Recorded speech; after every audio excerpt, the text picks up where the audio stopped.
Hello and welcome. This is Incha Jalil Waziri for the print, and we're at the Jaipur Literary Festival today, and we have Ms. Shalini Pasi here with us. Thank you so much for doing this, Ms. Pasi. I have Thank you for having me. Thank you.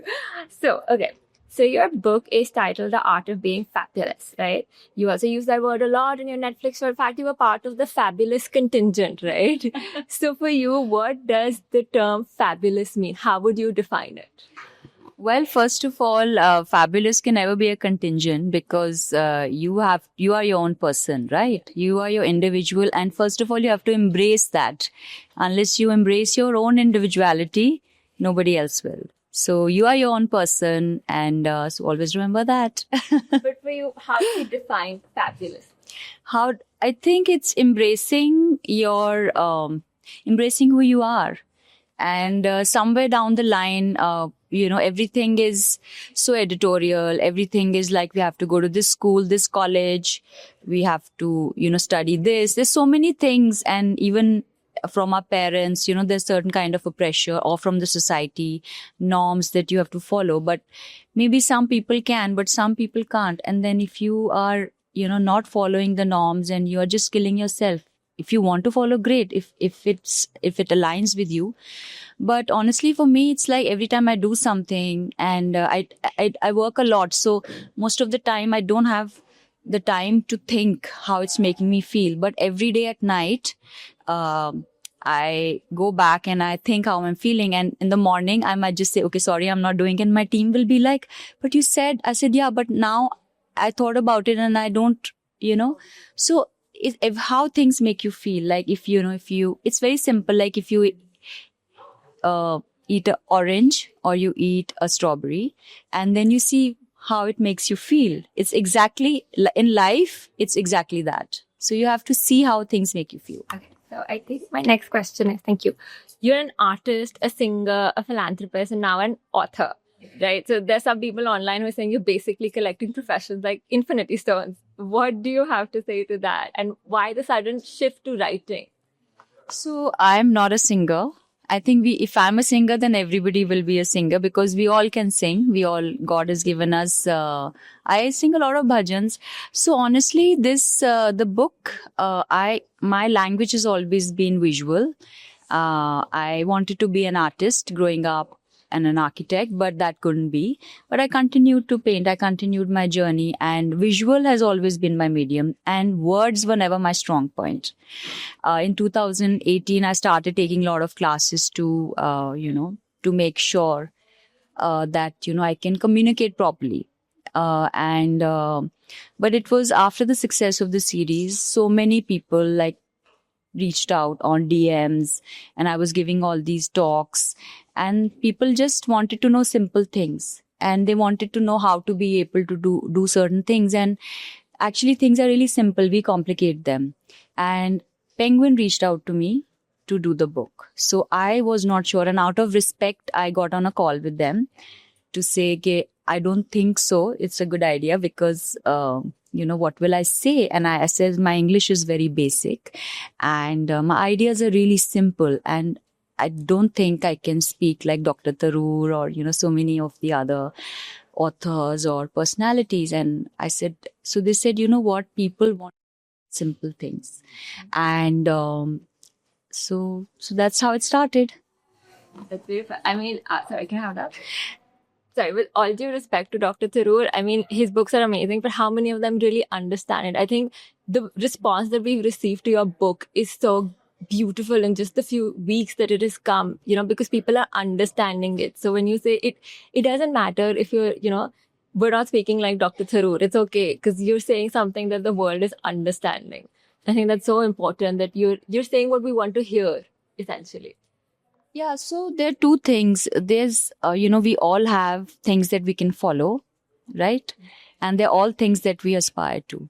So for somebody like me, I've always, going back to Dr. Tharoor, his writing is the way he writes, the way he speaks, the way he expresses things. He's very articulate, and he can say things without actually offending the other person and get his point across.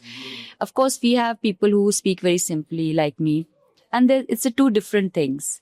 And so I think what I so the anecdotes in my book are very personal and they're very simple. So they're just examples. And that's how that's how I've tried to express.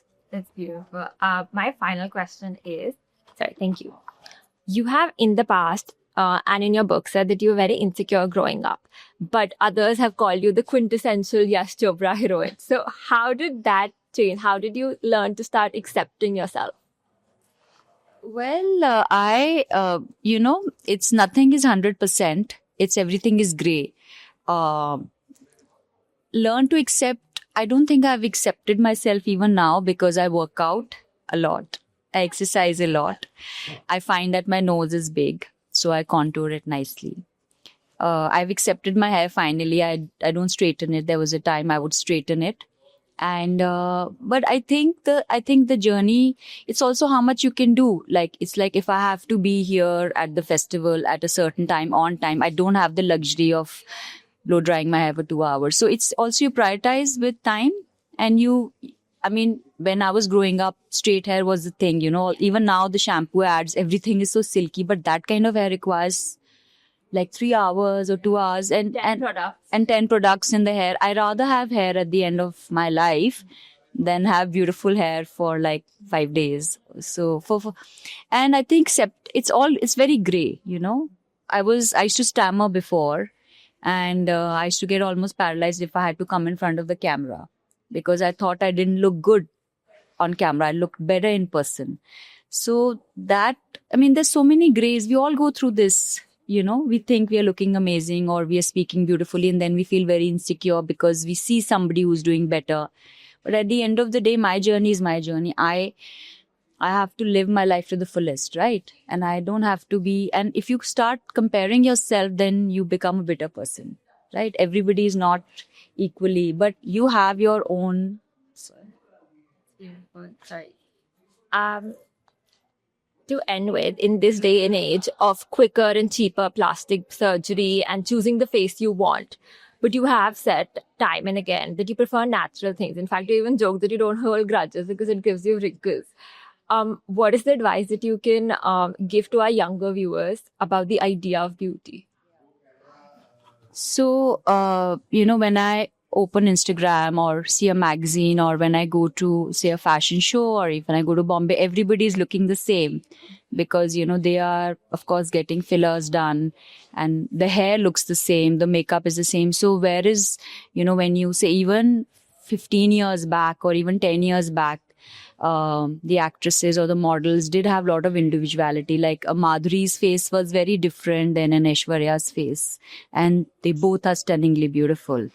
But when you see today, it's very different because even young girls who are in their 20s are getting lip fillers, and maybe God didn't make your face to have big lips. And a lot of them, actually went to a surgeon in New York. I wanted to get a nose job because I'm still very conscious of my nose. And the first thing he said to me was, I know why you're here. I said, why? He said, you want to fix your nose? I was like, yeah. He said, but this could be your mother's nose or your father's nose. I said, it's my grandfather's nose. So he's like, and after that, I have my grandmom's hair and I love my hair. I have my grandfather's nose. I have my mother's skin. So each of these things have been given to me by my parents. Why would I not love them? So that entire thing just changed my whole perspective on the broader jawline or, the forehead, like whatever. So, I have a cut on my eyebrow. I didn't even had that fixed. You can do microblading and you can fill it up. But, you can see the cut is very prominent. But you can't. It's there. It's right there. Yeah, it's right there. I got hurt when I was cycling and when I was very young, I could have easily fixed it, but I haven't. So, thank you so much, Ms. Pasti. It's been a pleasure speaking with you. And The Print is a digital media partner for the Jaipur Literature Festival. And thank you so much. And this is her book, and it's available now in markets. Published by ordered online. Yes, now. Published by Penguin Random House India. Thank you so much. Thank you so much, ma'am. Thank you so much.